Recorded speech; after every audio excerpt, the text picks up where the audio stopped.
We are online. Let's see.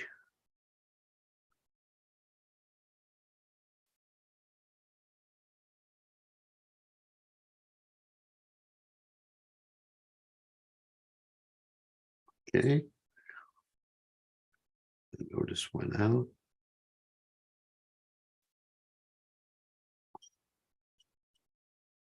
Oops.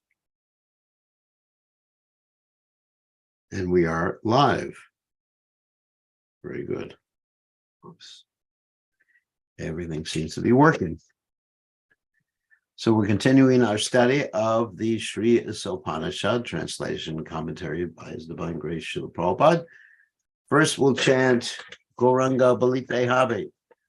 So tonight I'm not going to use the guitar. I'm going to use the harmonium. Give my fingers a little rest.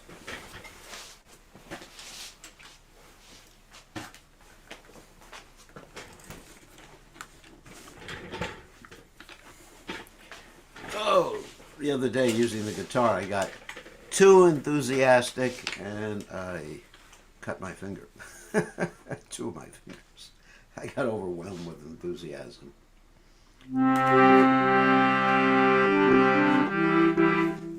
Let's see. Okay, it's pretty loud. Maybe we can make it softer. I think we can.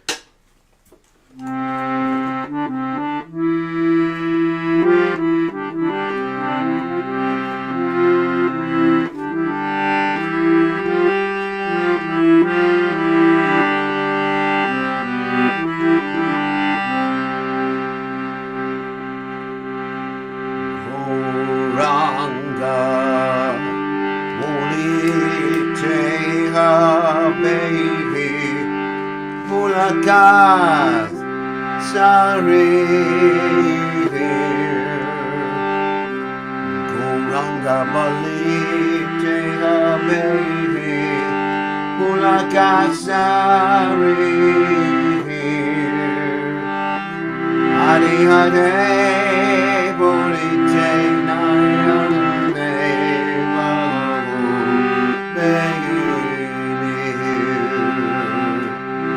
Hare Hare Bolite Nayane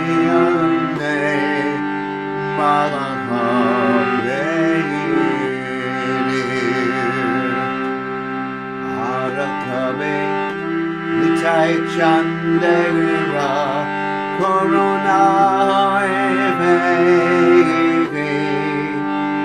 Arakabe Nitai Chandera Corona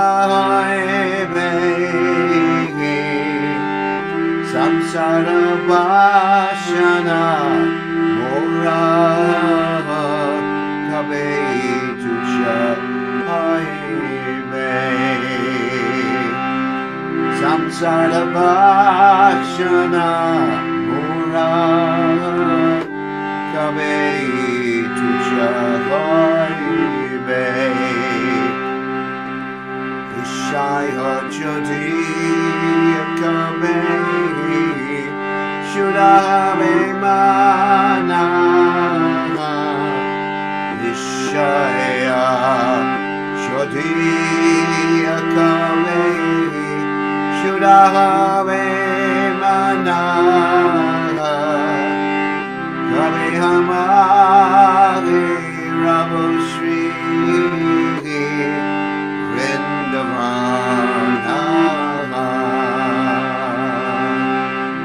Hama Hey Rabo Shri Vrindavana Rupa Raghunatha Pade Hoy Beakuti Rupa Raghunatha Pade Hoy Beakuti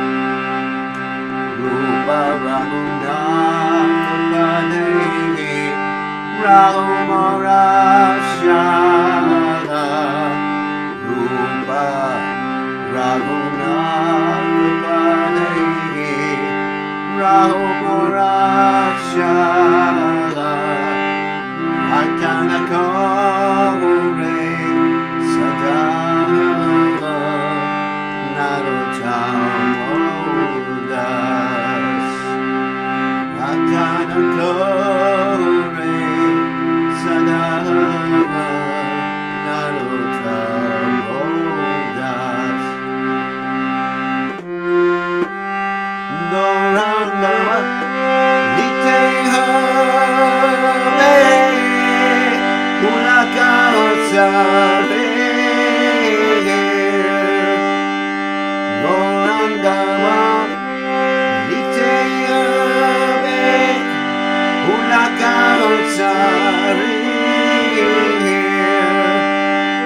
Hanihate Borite Nayane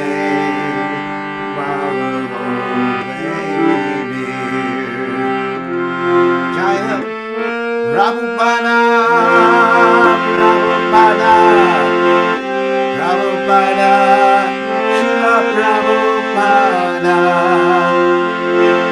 Prabhupada, Prabhupada, Prabhupada, Srila Prabhupada, Prabhupada,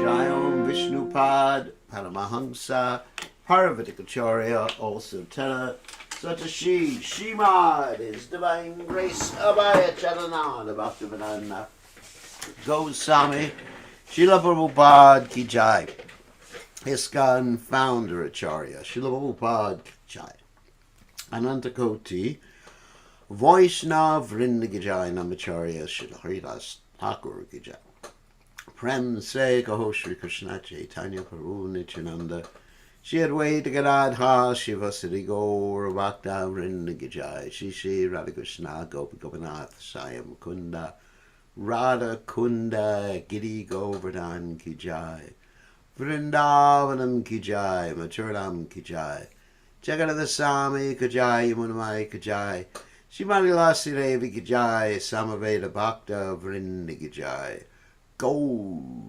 Premananda Hari Hari Bol. All glories the assembled devotees, all glories the assembled devotees, all glories the assembled devotees, all glories to Shri Guru and Gauranga. Srila Prabhupada Ki Jai Namam Vishnupadaya Krishna Prastaya Bhutale Srimati Bhaktivedanta Swamati Namani Namaste Saraswati Devi Gauravani Vacharni Nivashesha Shunyavadi Paschatyadeja Tarni. So I will read the translation. When will that opportune moment come to me? When I shiver upon chanting the name of Lord Gauranga. When will I cry while chanting Hare Krishna? When will I receive the causeless mercy of Lord Nityananda so that my desires for material enjoyment become insignificant? When will my mind be purified of material anxieties and desires so that I can understand Vrindavana? When shall I be very eager to study the books left by the six Goswami so I can understand the conjugal love of Radha and Krishna? The lotus feet of the six Goswamis are my only shelter. In constant separation from them, I remain Narottamadas Thakur. So let's continue with our study of the Sri Isopanisad. Very important book. One of the most important or first books that His Divine Grace Srila Prabhupada published. It's one of our basic literatures. So, let's go. So, Om Ganad Timidanda Shah, Gananjana Shlakya Chakshurad Meditam Yena Tasmai Shigurve Namaha. I offer my respectful obeisances unto the lotus feet of my spiritual master's divine grace, A.C. Bhaktivedanta Swami Srila Prabhupada, who so kindly opened my eyes with a torch light of knowledge while I was blinded in the darkness of ignorance. Prabhupada Ki Jai. So let us share the screen. And we are on Mantra 15. We had just started Mantra 15 yesterday. So I thought it'd be appropriate just to start it again, since we were just like one sentence into the purport. So let us do that. And here you see Mantra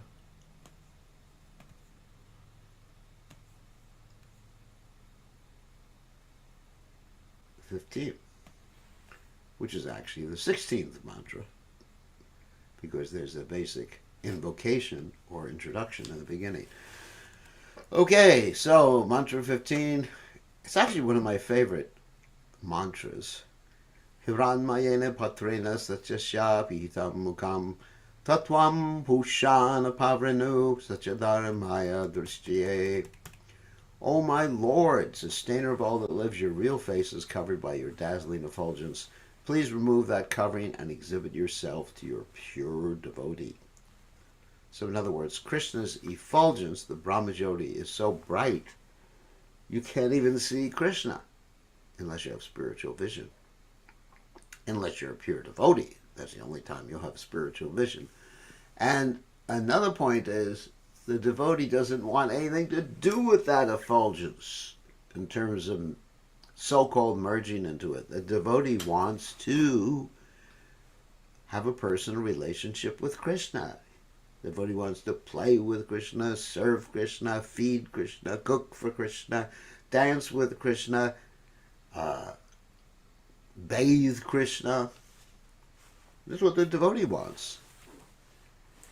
But the impersonalist, he wants to merge in the Brahmajyoti.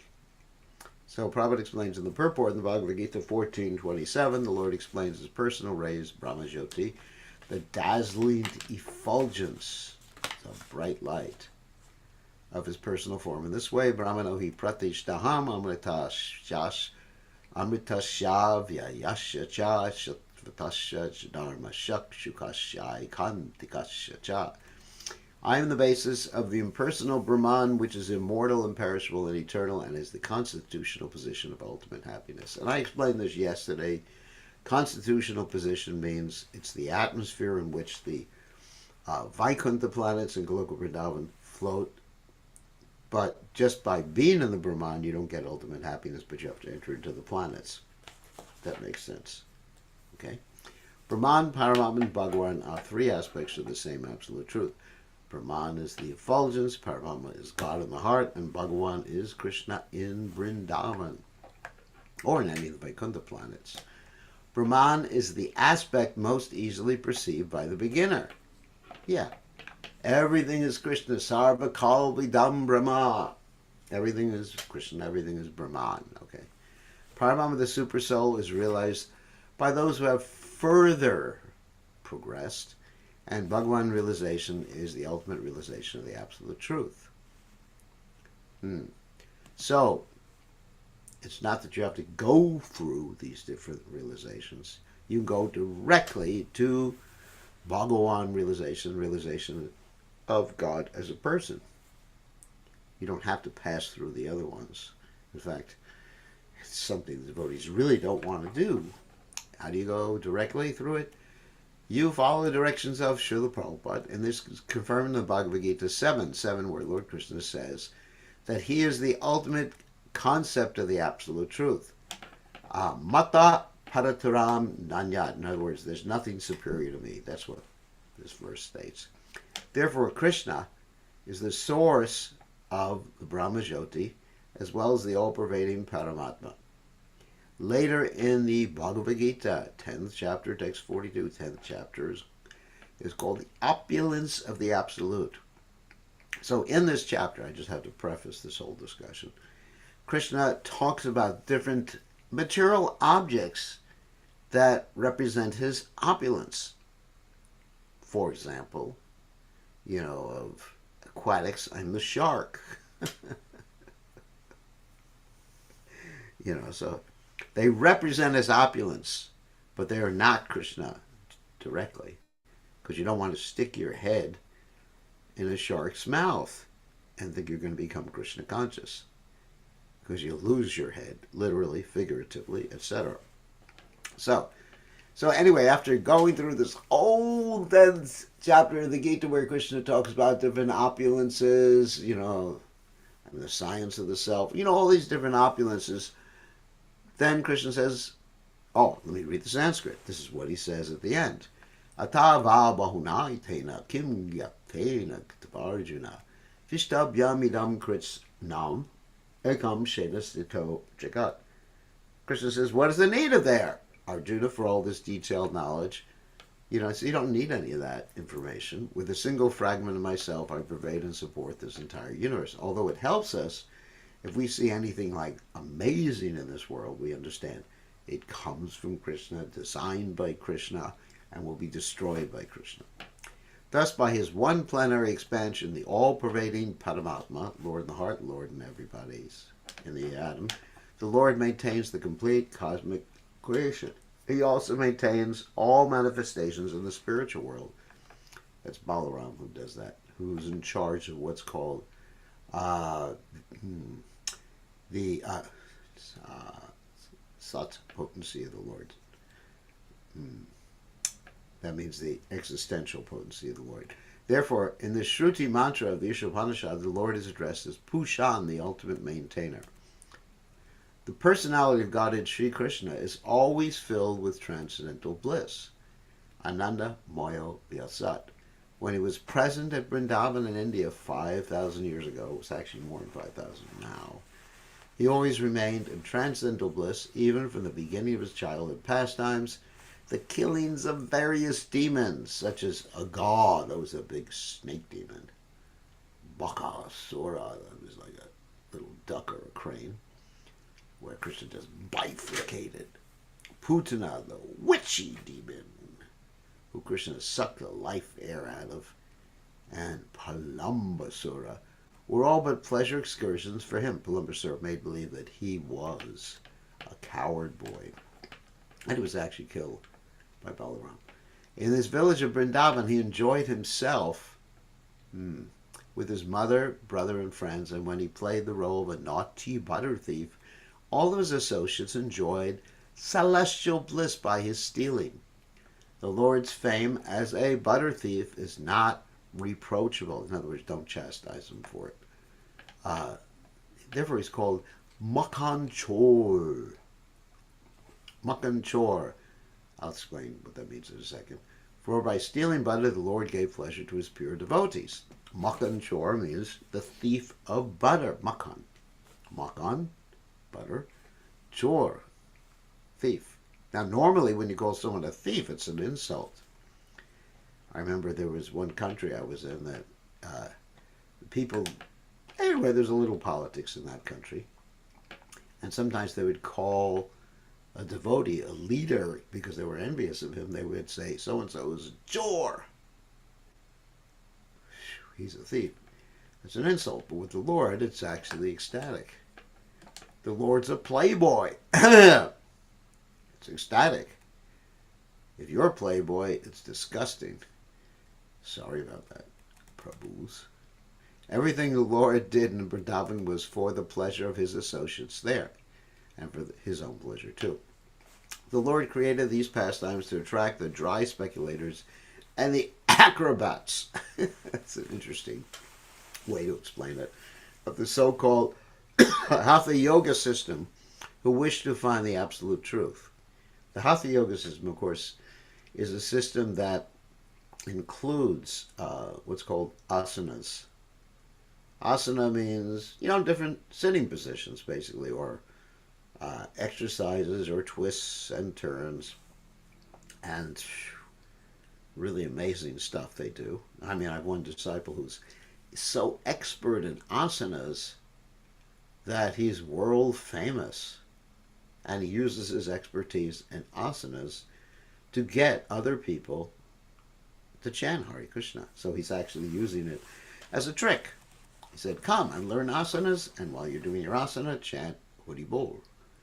Of the childhood play between the Lord and his playmates, the coward boys, Shukadev Goswami says in Srimad Bhagavatam 10, 12, 11, Itam satam brahma sukhanubhutya dasyam gatanam paradaivatena mayashritanam naradarakena sakam bhujavru kritapunya punja.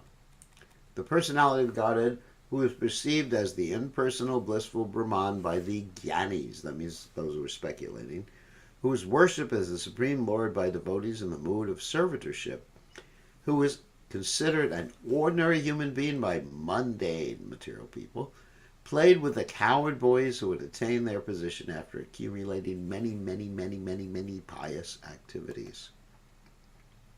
Now, pious activities here means not materially pious activities, but pious in the sense of transcendentally pious.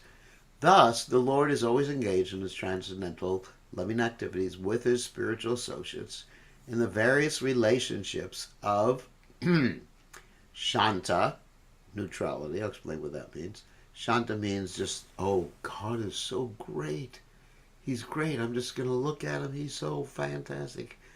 Oh, I'm going to watch him on TV. That's Shanta. You don't do anything about it. You're just like, wow, he's great. I mean, you can praise him for being great. So there's a little service there. But it's mainly just overwhelmed with God's greatness and philosophy, God's philosophy. And then there's Dasha, which means servitorship, which means I want to serve Krishna, the Supreme Personality of Godhead. So you appreciate his greatness, you want to serve him, and the next one is Sakya, friendship. I mean, because there's different types of friendship with Krishna. Some understand that Krishna is God, okay. Some are equal to Krishna, some are older than Krishna. They're not equal in the sense of having the same power as God, but they're like for the sake of pastimes, they appear to be equal. And so usually with Sakya, you have some intimacy there. So you're overwhelmed by Krishna's beauty. You want to serve him, but he's your buddy. He's your friend. We were just reading in the Bhagavatam about this florist, whose name was also Sudam, who was Krishna's friend. Krishna accepted him as a friend, in addition to the Sudam that was normally in Vrindavan. And then higher than friendship is Vatsalya, parental affection, where you add to the mix the actual feeling of wanting to protect Krishna. That's right. You want to protect Krishna. Like Krishna's dependent on you. So I have to protect. Someone's a parent, they're very protective of their kids. They don't want their kids to get bad association. That means devotee parents. They're just thinking, I don't want my son, my daughter, to hang out with that person. Eee. Of course, sometimes people are very determined. Anyway, that's parental affection. So Krishna's parents are so nice thinking. They don't want Krishna to hang out with any bad association. Or they want Krishna, like Yashodamai. She's thinking she wants Krishna to wear shoes, and Krishna refuses to wear shoes because the cows don't have shoes. So she's very protective of Krishna. And then you go further up the rasa ladder, and you finally get to Madhurya, and that's the conjugal relationship, which I don't need to describe that much. But also Madhurya, the gopis, they feel very protective of Krishna too. They feel very upset that Krishna's feet are getting pierced by the thorns in the grass when he's out there in the field. So, there's an element there, subset of Vatsalya there. So, and a subset of Sakya, and a subset of Dasha, and a subset of Shanta. So it builds up. It builds up. It has the qualities of the previous rasas up to the Mathurya. Since it is said that Lord Krishna never leaves Vrindavanam, one may ask how he manages the affairs of the creation. This is answered in the Bhagavad Gita. The Lord, 13:14 to 18. The Lord pervades the entire material creation by his plenary part known as Paramatma, Supersoul. Although the Lord personally has nothing to do with material creation, maintenance, and destruction, he causes all these things to be done by his plenary expansion, the Paramatma. Every living entity is known as Atma, soul, and the principal Atma, soul, who controls them all, is Paramatma, the Supersoul. In other words, Krishna, again, is the same point that I've made billions of times before in this class. Advaita, Achyuta, Anadir, Anantarupamadyam, Puranapurusham, Navyopanam Cha. Krishna is one. He's infallible. But he also can appear in unlimited places, unlimited guises or disguises simultaneously. Wow. So Krishna, in his original aspect, before he puts on it or acts in a different guise, is Krishna in Vrindavan. And Krishna in Vrindavan, Krishna never leaves Vrindavan. Although he's all pervading in terms of his energies and in terms of his expansions. The system of God realization is a great science. The materialistic Sankhya yogi. Sankhya, the word Sankhya means to count. So what it means really is they analyze all the different factors in this world. There's different types of Sankhya. I mean, some of them have 24 factors, which we'll hear about in a second. Some of them have 12 or 5 or 10. So every Sankhya yogi has, has a different philosophy in terms of analyzing. I mean, even the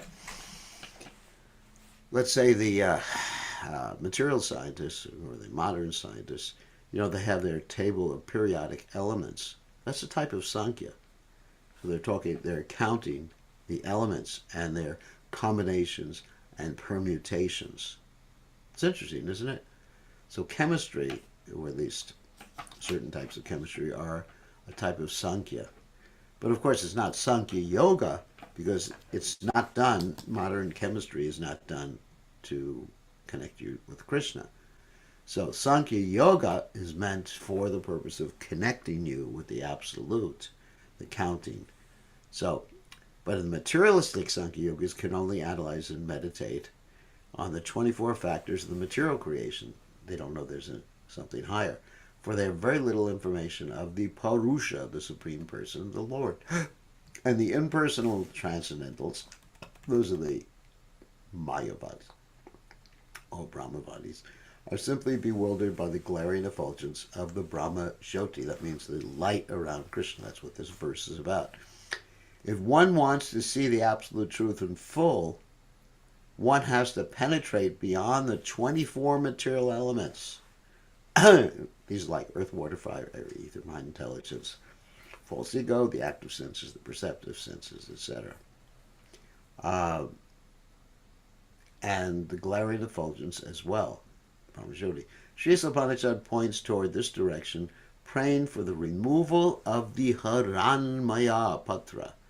Haranmaya Patra means the dazzling or bright covering that is surrounding the Lord, or covering the Lord.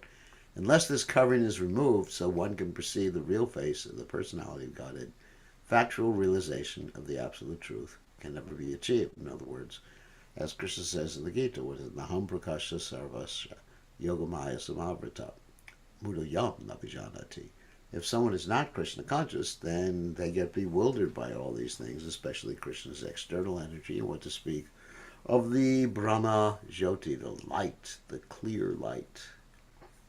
Sometimes these impersonalists, or cheaters, not even impersonalists, whoops, uh-oh, what happened there? Anyway, I got so ecstatic that I just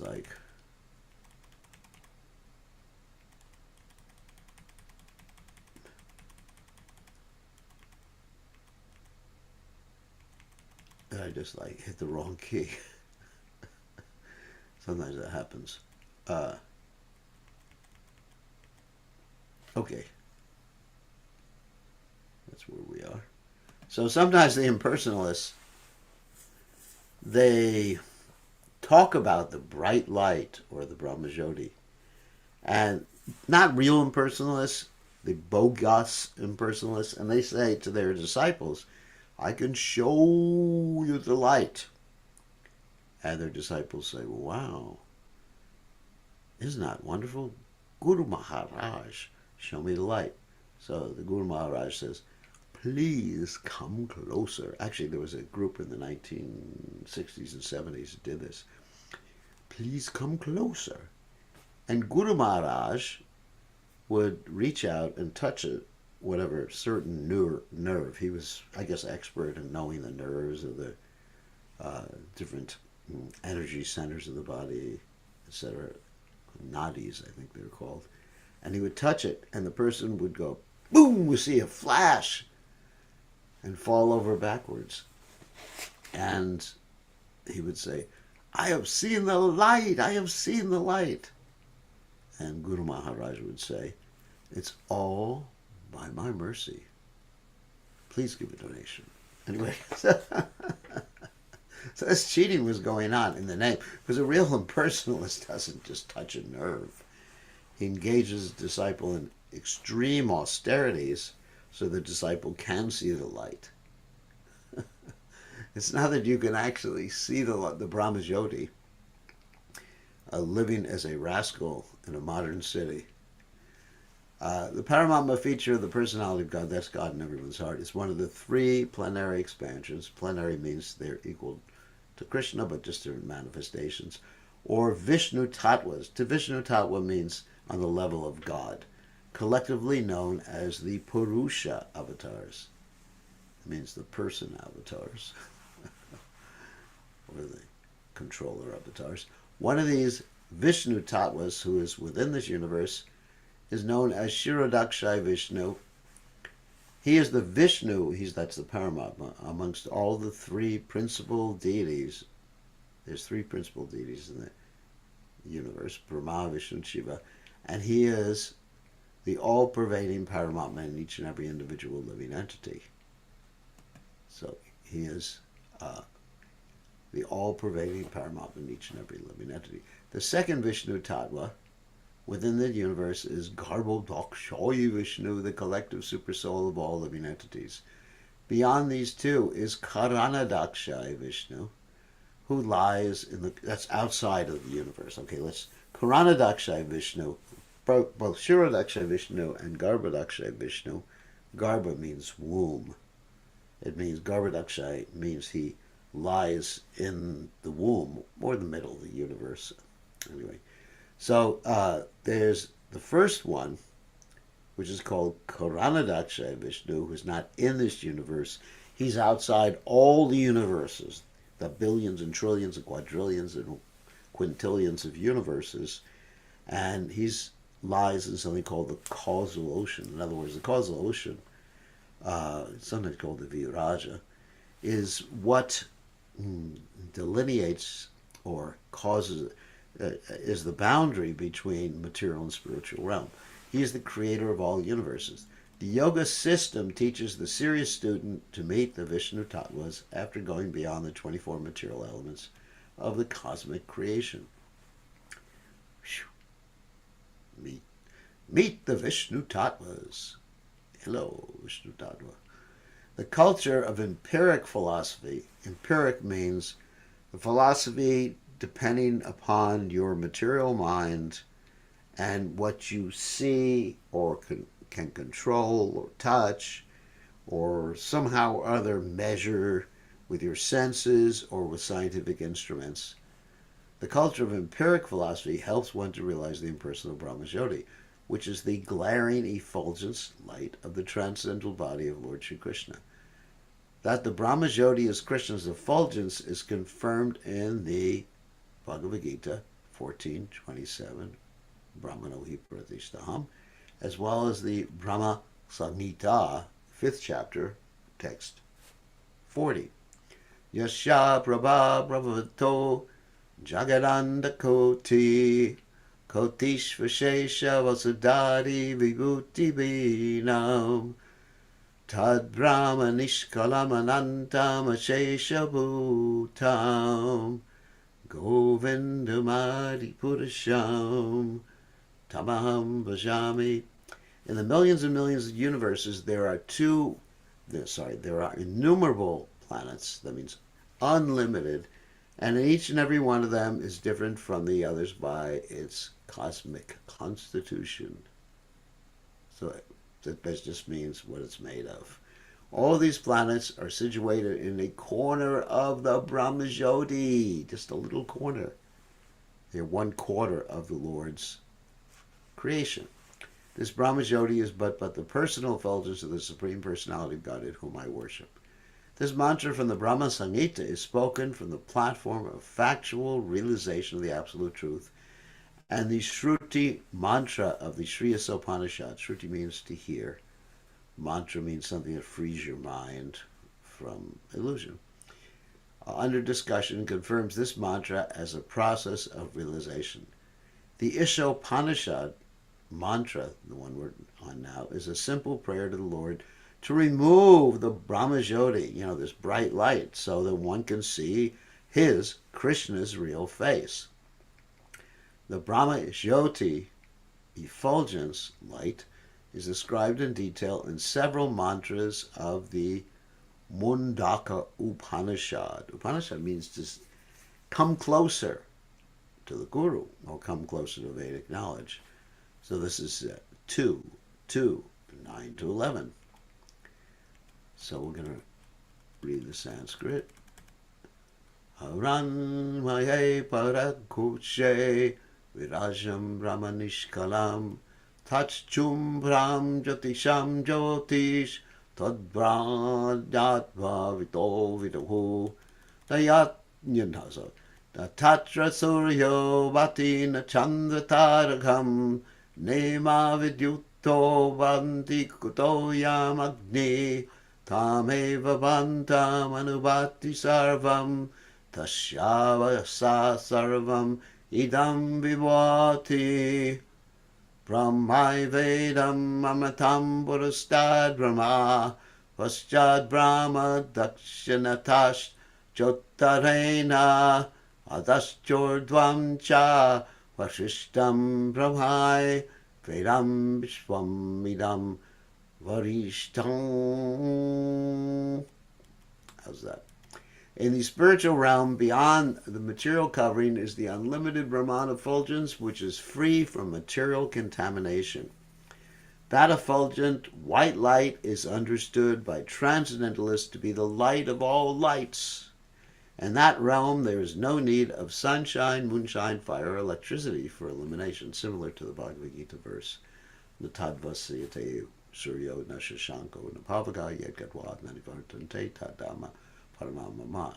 In my abode, there's no need of moonlight, sunlight, or electricity. Anyway, indeed, whatever illumination, that means light, appears in the material world is only reflection of that supreme illumination.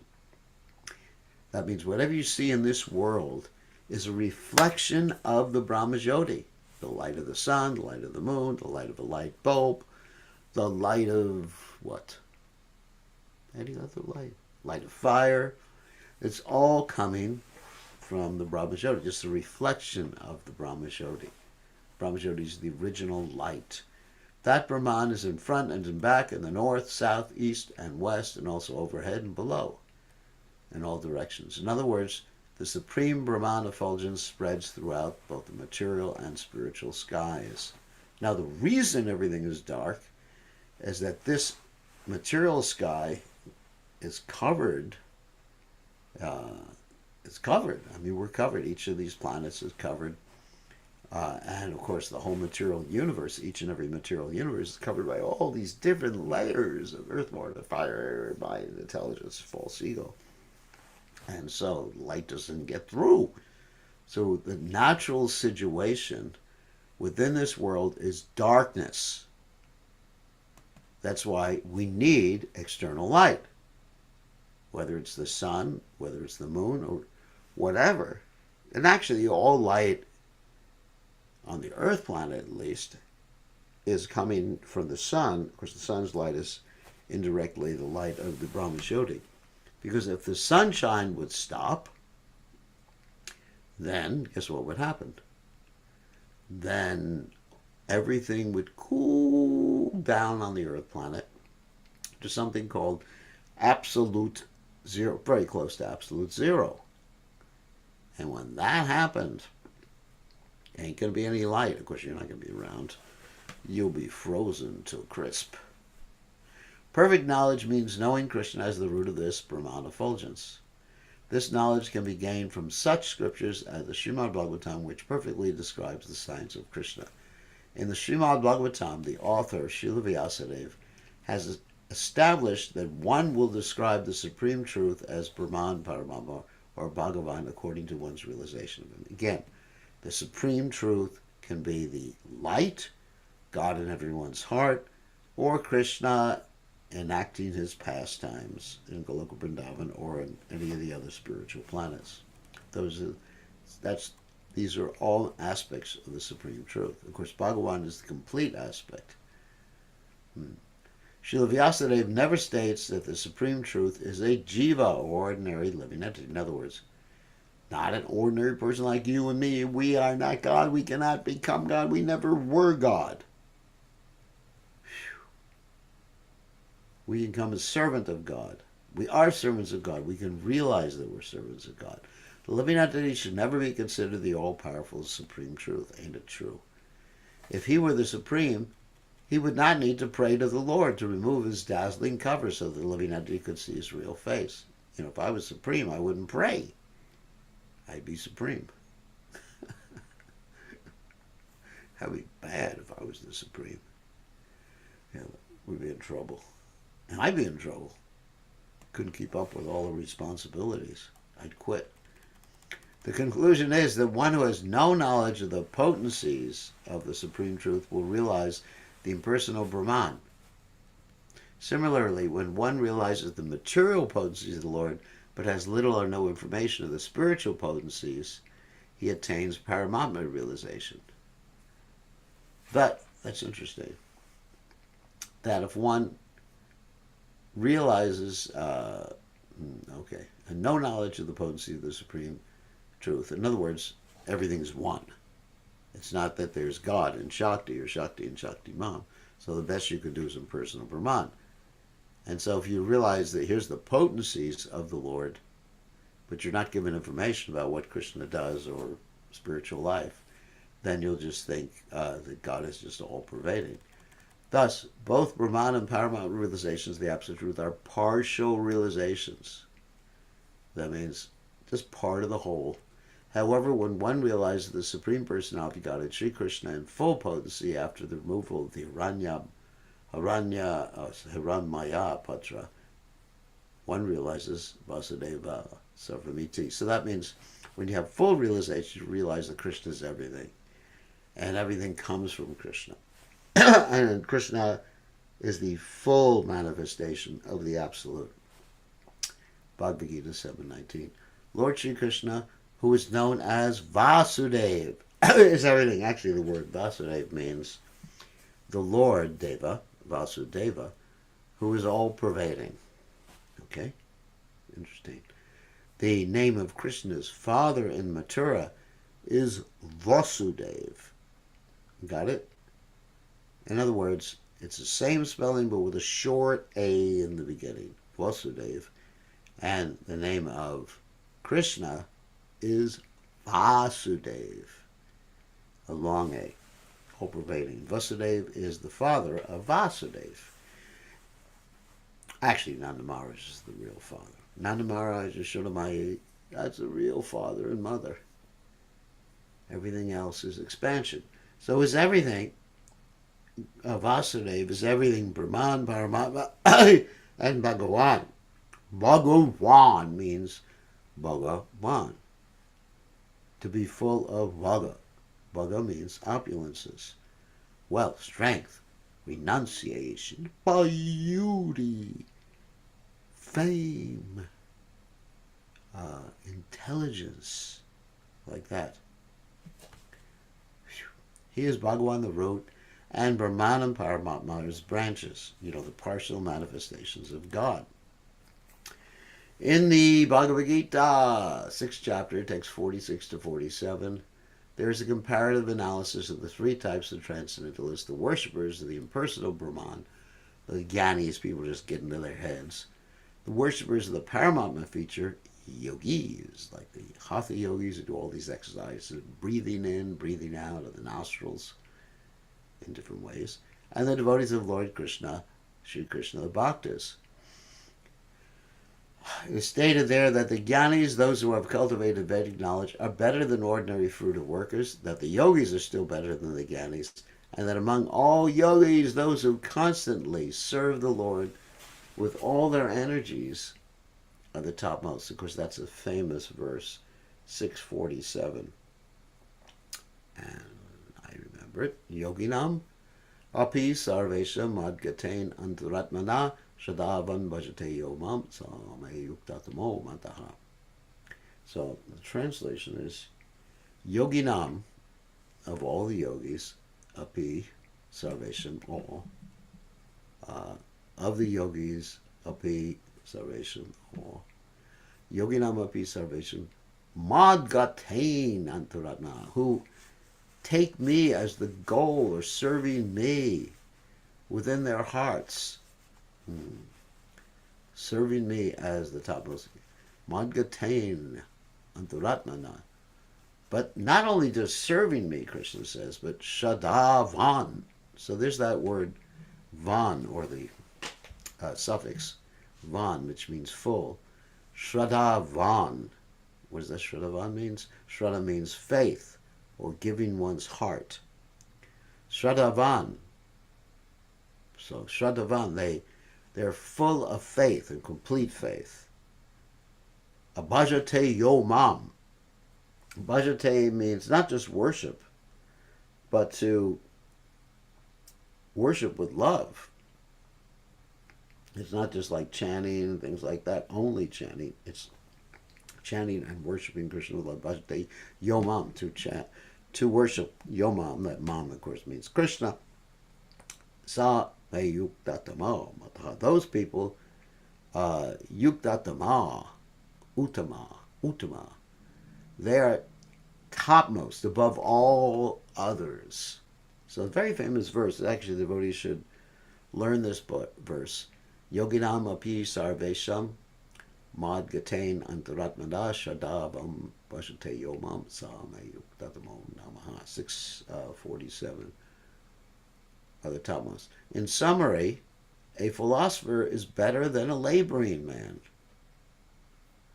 Of course, if the laboring man is laboring for Krishna, he's better than a philosopher. But just so an ordinary laboring man. A mystic is superior to a philosopher. That is only in those cases, let me just unpack that, only in those cases where the philosopher is trying to reach God or reach the ultimate with his philosophy, obviously. And the laboring man just trying to enjoy life. A mystic is superior to a philosopher if the mystic is trying to connect using his mystic potency. And of all, and yoga, hatha yoga, and of all the mystic yogis, he who follows bhakti yoga, means the yoga of devotion, complete devotion, ultimate surrender, constantly engaged in the service of the Lord, is the highest. Sri Isopanisad directs us towards this perfection. And with perfect timing, we are finished with this particular verse. That's text 15. And then we will stop sharing, which is always good to share. But we will stop sharing right now and allow you all to ask some questions if you wish. And as usual, questions can be asked through the chat window, through raising your hand, or through unmuting yourself, which you're allowed to do at this particular juncture. Okay, who has a question? questions, comments, arguments, problems, issues, complaints? No one? No one has a question. So we'll end early unless someone has a question. Now's your opportunity. Going once. Come on, someone come up with a question. Or is everyone sleeping tonight? All right. Going once. Going twice. Going 3 times. And I don't see any hands or anybody unmuting yourselves.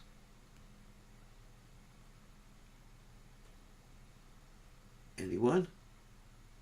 This is your opportunity.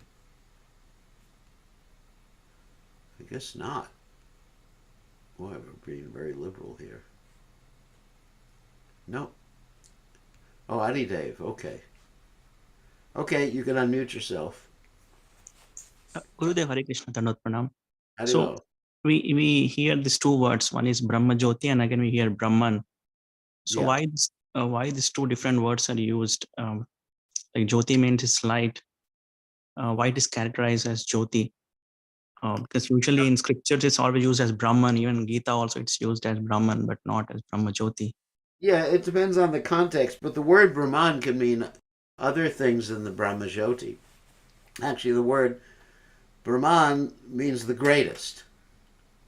It also means spiritual. So there's many aspects. Like we say that Krishna is the supreme Brahman, right? Hmm. That means Krishna is more than just the light. You know, Krishna is the Bhagawan, Paramatma, and the Brahma Jyoti. So it really depends. That's an interesting word, Brahman, because it really depends on the context, what you're actually indicating. Uh, you know, just you can indicate the spiritual world by saying Brahman, you know, or Aham Brahmasmi, right? I am Brahman, Hmm. but you're not the light. So technically, it would be clearer to always use the word Jyoti when you are indicating the light. But sometimes, because of the context, that means where you find that particular explanation or the word, it's understandable you're indicating the light. Does that make sense? Okay, so that means Brahman is quite a very broad term, whereas Jyoti means we are referring to particular aspect of Krishna's effulgence. Yeah, Brahman is a very broad term indicating spiritual. Krishna is the supreme Brahman. So, Brahman, you really have to qualify what you're meaning when you use the word Brahman. However, the context means where you find the word being used. Does that qualification, it qualifies it for you. Okay. Does that understand? You know, you could say the light of the Lord is called the Brahman. So so it's understood by the context which aspect of Brahman you're referring to. But this Brahma Jyoti is just one aspect of Brahman. Does that make sense? Yeah, I got it. Gurudev. Yeah. Mm-hmm. Okay, and there's another question here. Thank Gurudev. you. Here's another question. Please accept my advice. Says, can we divide Srila Prabhupada's books in categories for understanding while saying books? These are Leela, these are philosophy based on the interest of to read and know that we know every word of Srila Prabhupada's. The interesting thing is that Prabhupada, even when he presents Leela, there's philosophy there. I do not remember any time when Prabhupada has a Leela book where there's no philosophy. But Prabhupada has many philosophical books where there's no Leela. Of course, in one sense, there's Leela even in the Isopanisad, because you talk about the Lord creating the material world. That's Leela. Generally, by Leela, people mean, you know, Krishna dancing with the gopis, or Krishna playing with the cowherd boys, or Yashodamai, or like that. Generally, that's what's meant by Leela. But Generally, I can't think of any instance where if you read Prabhupada's books, you won't run into philosophy. So, sometimes we have to give them a little lila, but a lila that's appropriate according to the people we're talking to. Another question: Hare Krishna Gurudev, please accept my obeisance. Do Paramatma Vadis enter Vaikuntha planets or stay in the Brahmajyoti? Good question. Um, they can ultimately make their way to the Vaikuntha planets, but they have to develop a service attitude. That's just a step. They don't really merge in the Brahmajyoti. Sometimes it's described they go into the Lord's body. I've read that description in Prabhupada's book. But they have to make further progress to actually go to the Vaikuntha planets. And the point is they have to come to the point of service. Service, because Jivera Swarupohoy Nitya Krishna Das. Everybody is a servant of Krishna, so they have to be able to serve to actually go back to any of the Vaikuntha planets, or what to speak of Goloka Vrindavan. Okay, and so we Hare got one. Krishna. Sudharma has Sorry. a question or some mercy. Radhe. Hare Krishna Gurudev. Humble Hare- obeisances at your lotus feet. All So, glories to Srila Prabhupada. all glories to- Gurudev Rajendra Prabhu left his body Oh my God. at 5:45 a.m. this morning. My condolences. It must be very difficult. Of course, you were all chanting for him, right? Yes, I was chanting with Srila Prabhupada, and he just closed his eyes and just slept. And I gave him tulsi and chanamrita. That was the last thing he took, Gurudev.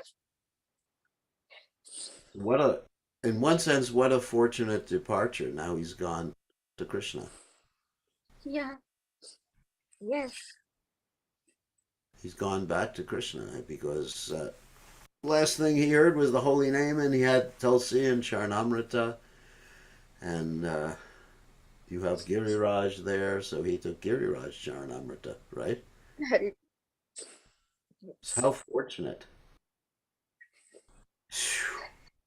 And then the last few days we've been able to chant for him, so he's really gotten Krishna's mercy. Yes, Gurudev. Thank you so much for your mercy. Yes. Blessings. So my condolences, and you let me know what I can do. And of course, the devotees all know about it, right? The devotees in New Zealand. Yes. Yes, Gurudev. You, Yes. you told Krishna Chandra, right? And your Gurudev, your blessings and your mercy. I brought him home yesterday. We reached home at about 11 o'clock. And he stayed at home so peacefully for the whole day. And we had devotees chanting and singing. And then at night, I was chanting with him with Srila Prabhupada's 16 rounds of chanting with Srila Prabhupada. So that tape went on and on and on the whole night because it was Sattila Ekadashi here. So it's wonderful that you brought him home. It was Krishna's special arrangement, because hospital would not have been so good, but the home, that's wonderful. So you did the best thing. He's gotten Krishna's blessings. He's on his way back to Krishna. I feel very satisfied, Srila Gurudev. Yeah, you did the best thing for him. You did your duty as his dutiful wife, and took him back to Godhead. Now this assures you going back to Godhead too. Thank you, Gurudev. All your blessings. Thank you, merciful Gurudev. Jai. All right. So just let me know what I can do, okay? You've done so much, Gurudev. So much you have done for me and my family. My Prabhu, thank you so much. My gratitude to your lotus feet. And all glories to Srila Prabhupada for sending you in our lives, Srila Gurudev. You've always been there for us. Thank you so much. Keep praying for the departed soul, Srila Gurudev. I will keep praying for him. I'll go to the deities when I go to the temple tomorrow and make some special announcements. We'll pray for him, do some sacrifice for him. Thank you. All right, all glories to Prabhupada. Srila Prabhupada.